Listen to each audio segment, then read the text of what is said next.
Hello दोस्तों, मेरा नाम है मनीष और हम पढ़ रहे थे राजस्थान का इतिहास। राजस्थान के इतिहास में हमने लास्ट वीडियो में बात की थी राणा उदय सिंह तक। मैंने आपको बताया था कि उदय सिंह की मृत्यु 1572 में हो जाती है और वह अगले राजा जगमाल को बनाते हैं। लेकिन इस बात का विरोध मेवाड़ के राणा सरदार करते हैं, क्योंकि इस टाइम पे अकबर के आक्रमण काफी तेज हो गए थे मेवाड़ के ऊपर। इसलिए मेवाड़ का जो शासक था उसे किसी बहादुर व्यक्ति, साहसी व्यक्ति को बनाना चाहिए था। इसलिए जो राणा सरदार थे वह जगमाल का विरोध करते हैं और यहाँ पर प्रताप को अगला राजा बनाते हैं। तो चलिए शुरू करते हैं। अगले राजा महाराणा प्रताप। महाराणा प्रताप महाराणा प्रताप का जो शासन काल हुआ 1572 से 1597 तक इनका शासन काल रहा था। मैं आपको बताऊं महाराणा प्रताप की जैसे कि जन्म के बारे में इनकी कुछ बेसिक चीजें पढ़ लेते हैं, जैसे जन्म, पिता का नाम, माता का नाम। तो इनका जो जन्म था वो 9 मई 1540 को हुआ था। 9 मई 1540 को हुआ था। कहाँ पर हुआ था? कुंभलगढ़ में हुआ था। कुंभलगढ़ में हुआ। कुंभलगढ़ में एक महल था, बादल महल। कौन सा महल? बादल महल। बादल महल की जूनी कचहरी में, जूनी कचहरी में इनका जन्म हुआ था। 9 मई इनका जन्म हुआ, लेकिन जो हिंदी कैलेंडर के अनुसार जो इनका जन्म था वो जेठ शुक्ल तृतीया को इनका जन्म हुआ था। विक्रम संवत 1597 विक्रम संवत। प्रताप जयंती की जब स्टेटस लगाई जाती है तो बहुत सारे लोग 9 मई को लगाते हैं, लेकिन जो हिंदी कैलेंडर के अनुसार प्रताप जयंती को मनाते हैं वो जेठ शुक्ल तृतीया को व्हाट्सएप पे स्टेटस वगैरह लगाते हैं। इसी दिन प्रताप जयंती मनाई जाती है। प्रताप जयंती जेठ शुक्ल तृतीया या फिर 9 मई को। ठीक, हम बात करें अगली माता जी के बारे में। किनके बारे में? माता जी के बारे में। तो इनकी माता जी का नाम था जयवंताबाई। जयवंताबाई बेसिकली पाली के अकेराज सोनगरा की पुत्री थी। किसकी? अकेराज सोनगरा। पिताजी से कि आपको पता है इनके पिताजी का नाम उदय सिंह था। उदय सिंह। इनकी जो पत्नी थी अजब दे। अजब दे इनकी पत्नी का नाम था। हम बात करेंगे बचपन का नाम। बचपन का नाम इनका किका था। क्या था? किका। किका बेसिकली मेवाड़ में जो भी छोटा बच्चा होता है उसको प्यार से, छोटा होता है तो उसको किका बुलाया जाता है, हर बच्चे को। तो उसी प्रकार प्रताप को भी किका बुलाया जाता था। जो इनका घोड़ा था चेतक, सबको बताएं चेतक। जो इनका राज्याभिषेक हुआ था, राज्याभिषेक जो इनका राज्याभिषेक हुआ था वो हुआ था गोगुंदा में। कहाँ पर? गोगुंदा में। गोगुंदा में बेसिकली इनका जो मैंने आपको बताया कि राज्याभिषेक जो जगमाल था इनका भाई उसको बनाया गया था अगला राजा। उदय सिंह के द्वारा जगमाल को राजा बनाया गया था, लेकिन जो सरदार थे कृष्णदास चुंडावत द्वारा इनका विरोध किया गया। किसके द्वारा? कृष्णदास चुंडावत द्वारा प्रताप को यहाँ पर राज्याभिषेक किया गया था। और यहाँ पर जगमाल नाराज हो जाता है और अकबर के पास चला जाता है। अकबर जो जगमाल को जहाजपुर की जागीर देता है। जहाजपुर की, कहाँ की? जहाजपुर की जागीर जगमाल को देता है और वहाँ का जागीरदार बनाता है। कृष्णदास चुंडावत के द्वारा प्रताप का राज्याभिषेक गोगुंदा में होता है 28 फरवरी को 1572। यहाँ पर राज्याभिषेक होता है। राज्याभिषेक समारोह कुंभलगढ़ में रखा जाता है अगले साल।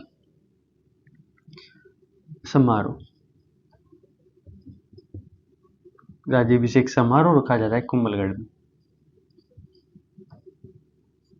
ठीक, जब फर्स्ट बार राज्याभिषेक हुआ था तो इतना उत्सव नहीं मनाया गया था, लेकिन जब उत्सव मनाया गया तो कुंभलगढ़ में मनाया गया। आसपास के सारे राजाओं को आमंत्रित किया गया था। उसमें एक राजा थे राव चंद्रसेन, मारवाड़ के राजा। कहाँ के? मारवाड़ के राजा थे राव चंद्रसेन। राव चंद्रसेन मुख्य अतिथि है, क्योंकि इस टाइम पे जो अकबर था, अकबर के विरुद्ध कौन खड़ा था? राव चंद्रसेन। इसलिए प्रताप ने मुख्य अतिथि के रूप में राव चंद्रसेन को बुलाया। राव चंद्रसेन से सलाह वगैरह ली प्रताप अकबर के खिलाफ कि किस प्रकार आप युद्ध कर रहे हैं, आपकी रणनीति क्या है, पूरे नोट्स वगैरह सब ली और अकबर के खिलाफ सेना तैयार करी युद्ध करने के लिए।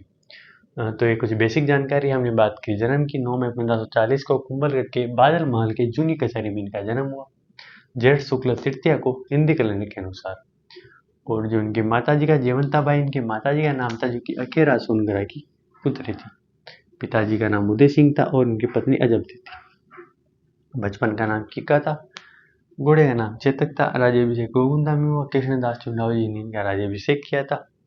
जगमाल इनका भाई था जो कि अकबर के पास चला जाता है और जहाजपुर की जागीर प्राप्त करता है। जो समारोह था वो कुंभलगढ़ में हुआ और समारोह में राव चंद्र सेन भी यहाँ पर आए थे। तो अब बात करते हैं आगे। तो प्रताप का राज्याभिषेक जब यहाँ पर हो जाता है तो अकबर के द्वारा यहाँ पर 4 शिष्टमंडल भेजे जाते हैं प्रताप को समझाने के लिए कि हमारे अकबर के दिन स्वीकार कर लो, युद्ध वगैरह में कुछ रखा नहीं है। लेकिन प्रताप यहाँ पर नहीं मानते। तो 4 शिष्टमंडल थे जिसमें पहले थे जलाल खां कोरची। जलाल खां कोरची आते हैं सितंबर 1572 को। यहाँ पर ये पहले शिष्टमंडल के रूप में आते हैं। दूसरे था मान सिंह जून में आता है 1573 को। जो तीसरे थे वह भगवंत दास आते हैं सितंबर 1573 को। जो चौथे शिष्टमंडल के रूप में आते हैं टोडरमल। जो टोडरमल आए थे तो आए थे दिसंबर 1573 में। तीनों एक ही साल आए थे, ये पष्टशाली आ गए थे।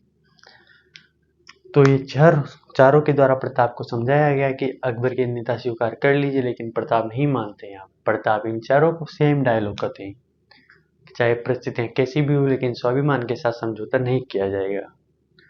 तो इस प्रकार प्रताप के द्वारा इन चारों को समझाने के बाद भी प्रताप नहीं मानते और फिर अकबर यहाँ पर युद्ध करने की तैयारी करता है, जिसे हम हल्दी घाटी का युद्ध करते हैं, जो युद्ध इतिहास में अमर हो गया। तो चलिए शुरू करते देखते हैं हल्दी घाटी का युद्ध। अकबर के द्वारा प्रताप को 4 शिष्टमंडल भेजे जाने के बाद भी प्रताप यहाँ पर नहीं मानते, इसलिए अकबर मान सिंह को सेनापति बनाकर यहाँ पर युद्ध करने के लिए भेजते हैं। युद्ध कौन सा था? हल्दी घाटी का युद्ध। कौन सा? हल्दी घाटी का युद्ध। कब हुआ? 18 जून 1576। किस किस के बीच हुआ? प्रताप, BS मान सिंह। अकबर के द्वारा मान सिंह को यहाँ पर सेनापति के रूप में भेजा गया। प्रताप का इसमें युद्ध में साथ किस किस ने दिया? तो राम सिंह थे यहाँ पर ग्वालियर के। इनके जो पुत्र थे शालीवान। और कौन था? हाकिम कासूरी।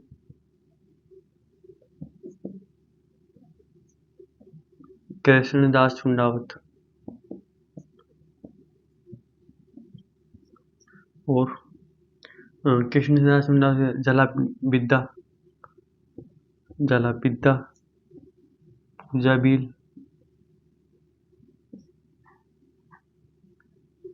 तो ये प्रताप के साथ इन्होंने युद्ध किया था। और इधर मान सिंह के साथ आसफ खां था।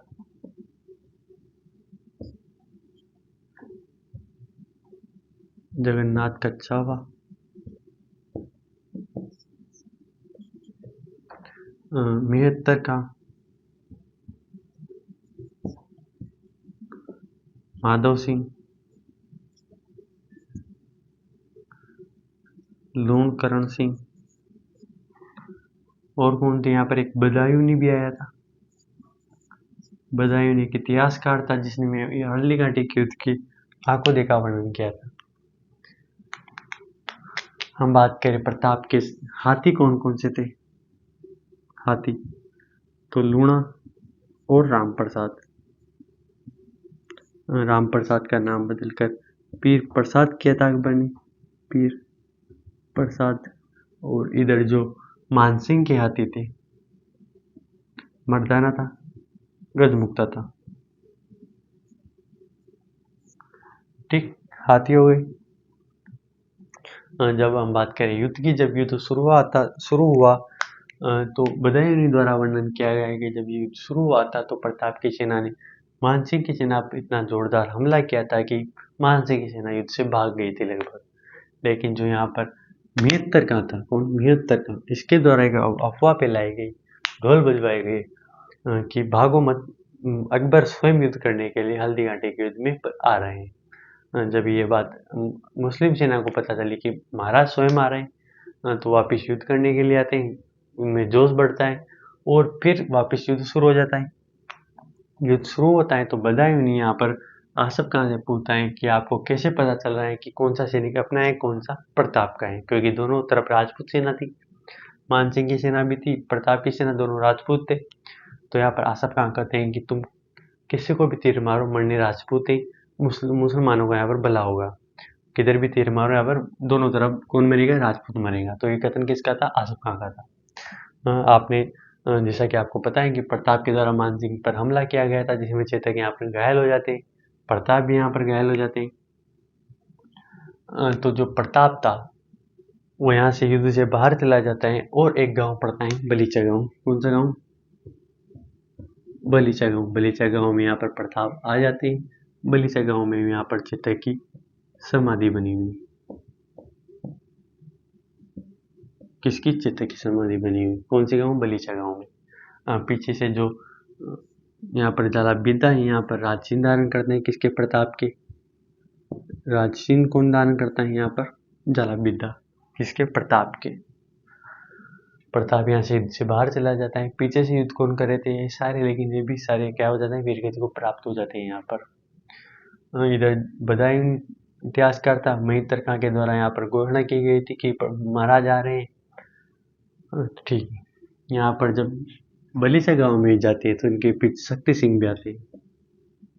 शक्ति सिंह प्रताप के भाई थे, पहले प्रताप मान सिंह की तरफ थे, लेकिन युद्ध में बीच में ये शक्ति सिंह जो है प्रताप की साइड में जाते हैं। शक्ति सिंह अपना घोड़ा देते हैं, जिसे प्रताप इस शक्ति सिंह के घोड़े को लेकर यहाँ पर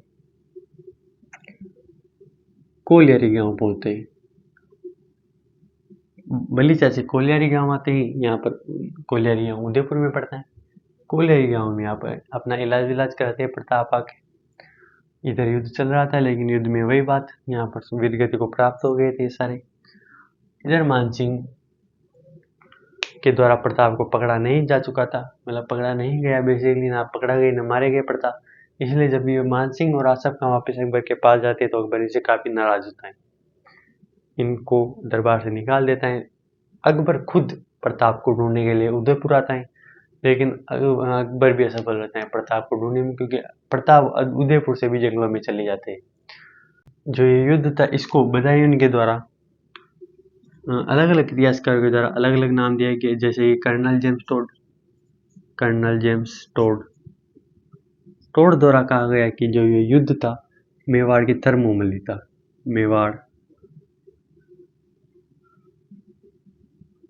मेवाड़ की थर्मोपोली का किसने, कर्नल जेम्स टोड ने। बदायूं के द्वारा कहा गया कि ये युद्ध है गोगुंदा का युद्ध है। कौन सा, गोगुंदा का युद्ध। यहाँ पर अबुल फजल के द्वारा कहा गया, कौन से, किसके द्वारा, अबुल फजल। खमनोर, कौन सा, खमनोर का युद्ध है। कौन सा युद्ध, खमनोर का युद्ध। बेसिकली जो हल्दी घाटी है वो गोगुंदा पहाड़ी और खमनोर की पहाड़ी के बीच का स्थान है, जिसे हम हल्दी घाटी कहते हैं। दोनों पहाड़ियों के बीच का स्थान क्या है, हल्दी घाटी। इसलिए दोनों इतिहासकारों ने गोगुंदा का युद्ध, खमनोर का युद्ध कहा। एक इतिहासकार थे हमारे आदर्श लाल श्रीवास्तव, इनके द्वारा कहा गया कि ये बादशाह बाग का युद्ध है। कौन सा युद्ध, बादशाह बाग का युद्ध। तो यहाँ पर चार इतिहासकार थे। कर्नल जेम्स टोड द्वारा मेवाड़ का थर्मोपली कहा गया, बदायूं के द्वारा गोगुंदा का युद्ध और अबुल फजल के द्वारा कमनौर का, आदर्श श्रीवास्तव के द्वारा बादशाह बाग का युद्ध कहा गया। यहाँ पर एक किताब मिलती है बदायूं की। बदायूं की किताब का नाम था मुंतख्वाब उल्क तवारिक।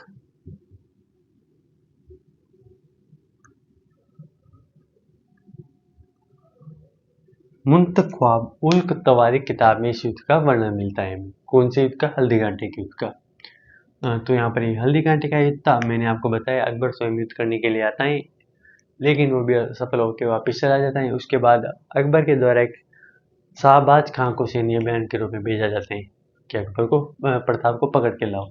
यहाँ पर शाहबाज आते हैं, लेकिन वो भी असफल होता है।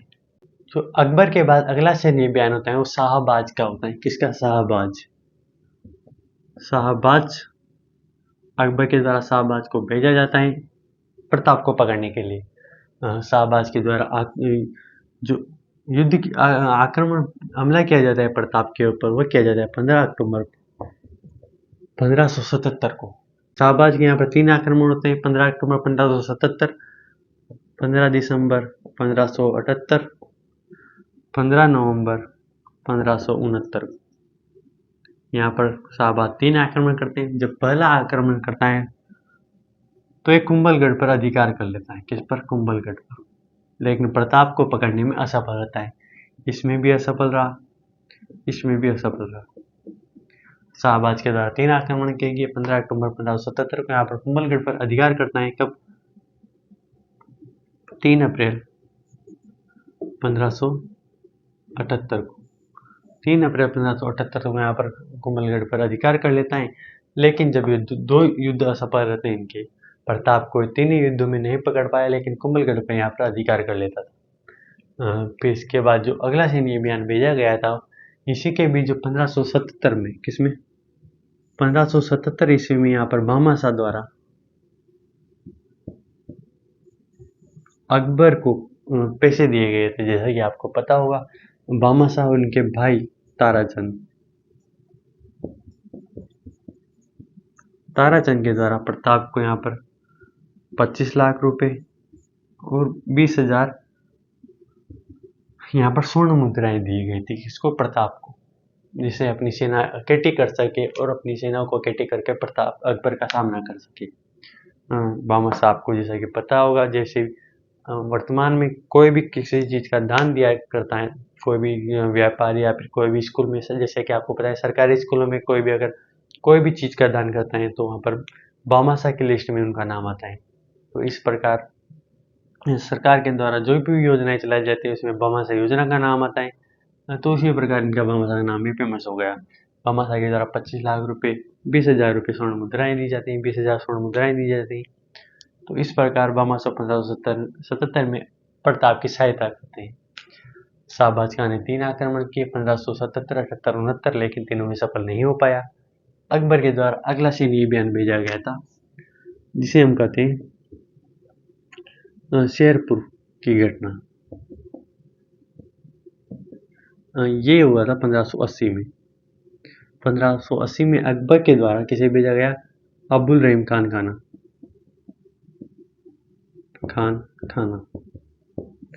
अकबर के ये अकबर के कवि हुआ करते थे अब्दुल रहीम खाना। इसके द्वारा अकबर के द्वारा इनको भेजा गया प्रताप को पकड़ने के लिए। अकबर किसी को भी भेज देता था, जैसे बीरबल था इनके बुद्धिमान व्यक्ति था, लेकिन उसे भी युद्ध करने के लिए भेज दिया करता था अकबर। उसी प्रकार जो अब्दुल रहीम खान थे, ये इनके कवि थे, उनको भी यहाँ पर प्रताप को पकड़ने के लिए भेजा गया। इनकी एक घटना आपको शायद ही आपने सुनी होगी कहानी के रूप में, कि जो अब्दुल रहीम खान के द्वारा प्रताप को डिस्टर्ब नहीं किया गया था, अपने काम में मस्त रहा करते थे, शिकार खेलते थे और टाइम टाइम पे अकबर को लेटर भेज दिया करते थे कि आज हम प्रताप को पकड़ने में नाकामयाब हुए। इस तरह से शिकार करते थे, मजे करते थे। एक दिन जो प्रताप के पुत्र अमर सिंह यहाँ पर अब्दुल रहीम खाना के जो टेंट लगी हुई थी यहाँ पर आते हैं, टेंटों के बाहर जाकर आवाज़ लगाते हैं कि रहीम जी, लेकिन अंदर से महिलाओं की आवाज़ आती है कि रहीम जी यहाँ पर नहीं है। अमर सिंह कहते हैं कहाँ गए, मैं उनसे बात करनी है, किसी मर्द या फिर किसी आदमी को बाहर भेजो। उनकी औरतें हैं, वो कहती हैं यहाँ पर कोई नहीं है। तो अमर सिंह जो है उनकी अब्दुल रहीम खाना की औरतों को सारों को बंदी बनाकर प्रताप के पास ले आते हैं। यहाँ पर प्रताप अमर सिंह से पूछते हैं कि कौन है।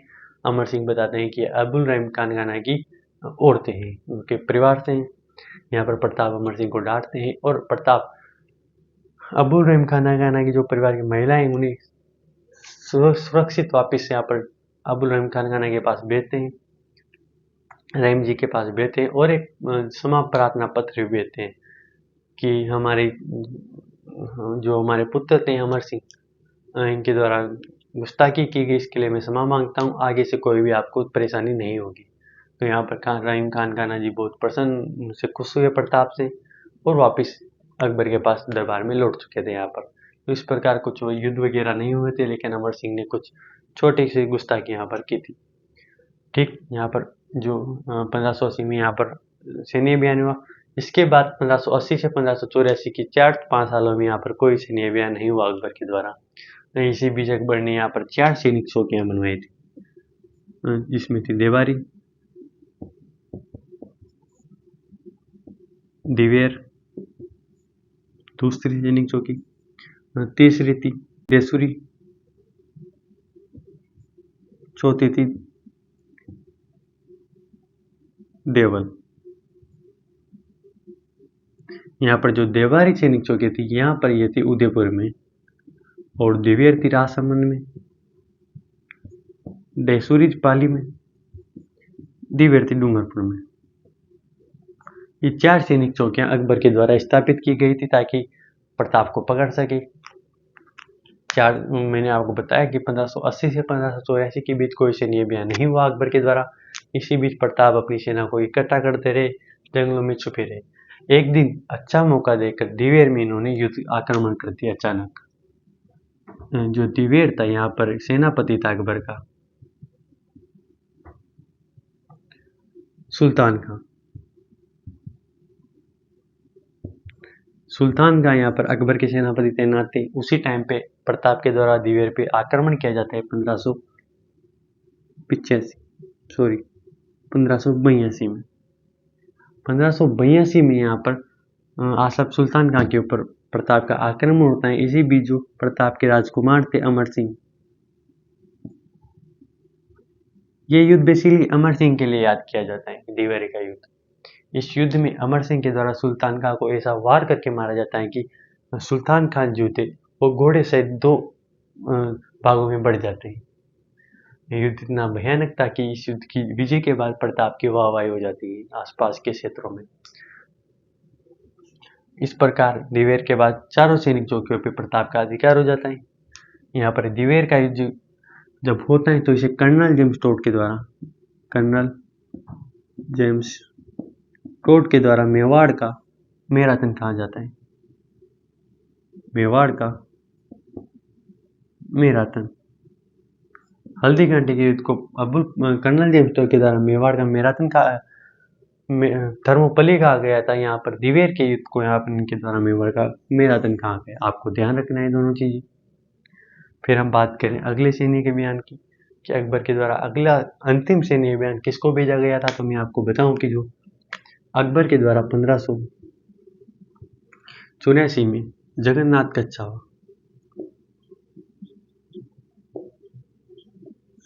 कच्छावा के द्वारा 1584 में यहाँ पर अंतिम सैन्य अभियान अकबर के द्वारा भेजा गया था। ये सैन्य अभियान 1584-1586 2 साल तक चला, लेकिन इसी बीच भी अकबर प्रताप इनके हाथ में नहीं आया। प्रताप ऐसे जंगलों में भटकते क्या घूमते रहे, अपनी सेना इकट्ठी करते रहे। प्रताप अकबर थक ही जाता है बेचारा। उसके बाद 1584 के बाद 1597 तक, उसके बाद भी अकबर के द्वारा प्रताप को पकड़ने के लिए कोई सैन्य अभियान नहीं किया जाता। लास्ट सैन्य अभियान होता है 1584 में, जो करते हैं जगन्नाथ कच्छावा। यहाँ पर इसके बाद 1585 में यहाँ पर प्रताप चावंड को अपनी राजधानी बनाते हैं। चावंड को 1585 में, चावंड के राजा होते हैं लूणा सिंह को प्रताप के द्वारा हराया जाता है और चावंड पर अधिकार किया जाता है। चावंड को अपनी राजधानी के रूप में बनाया जाता है। अंतिम राजधानी प्रताप की थी चावंड। ठीक, चावंड में यहाँ पर इनके द्वारा चामुंडा माता और हरिहर मंदिर 2 मंदिरों का यहाँ पर चावंड में निर्माण करवाया जाता है। अकबर के द्वारा जब आक्रमण सैन्य अभियान नहीं हुए तो प्रताप के द्वारा सिर्फ चित्तौड़ और मांडलगढ़ को छोड़कर, किसको? चित्तौड़ और मांडलगढ़ को छोड़कर सभी क्षेत्रों पर प्रताप का वापस अधिकार हो गया था। चित्तौड़ और मांडलगढ़ को अधिकार में नहीं कर पाए, लेकिन जो भी सारे क्षेत्र थे प्रताप के द्वारा वापस अधिकार में कर लिए गए थे। मैं आपको प्रताप की जो राज दरबारी थे उनके बारे में बताऊं। तो बात करते हैं प्रताप के दरबार में कौन कौन से दरबारी विद्वान, प्रमुख कवि कौन कौन से थे। मैं आपको बताऊं कि प्रताप के दरबार में चित्रकार हुआ करते थे नासिरुद्दीन। चित्रकार थे नासिरुद्दीन। प्रताप के द्वारा चित्रकला में भी प्रमुख योगदान दिया गया था प्रताप के द्वारा, इसलिए यहाँ पर मुस्लिम चित्रकार हुआ करते थे नासिरुद्दीन। इनके दरबार में कवि हुआ करते थे जिनका नाम था चक्रपाणि मिश्र। चक्रपाणि मिश्र के द्वारा यहाँ पर प्रमुख ग्रंथ लिखे गए, जैसे विश्व वल्लभ। इनके द्वारा दूसरा ग्रंथ लिखा गया था राज्याभिषेक पद्धति। अगला ग्रंथ था मुहूर्त माला। यहाँ पर 3 ग्रंथ लिखे गए चक्रपाणि के द्वारा। इनके जो अगले दरबारी विद्वान थे वह थे हेमरतन सूरी के द्वारा यहाँ पर चौपाइयाँ लिखी गई थी। गोरा बादल, पद्मिनी, चरित्र चौपाई। इनके द्वारा सीता चौपाई लिखी गई। सीता चौपाई, अमर कुमार चौपाई और अगली थी महिपाल चौपाई। इनके द्वारा 4 चौपाइयाँ लिखी गई थी हेमरतन सूरी के द्वारा। प्रताप के दरबारी विद्वान हुआ करते थे दुर्साहड़ा के द्वारा ग्रंथ लिखा गया था वो था विरुद्ध पद्धति।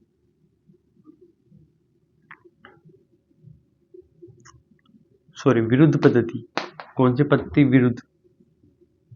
विरुद्ध पद्धति।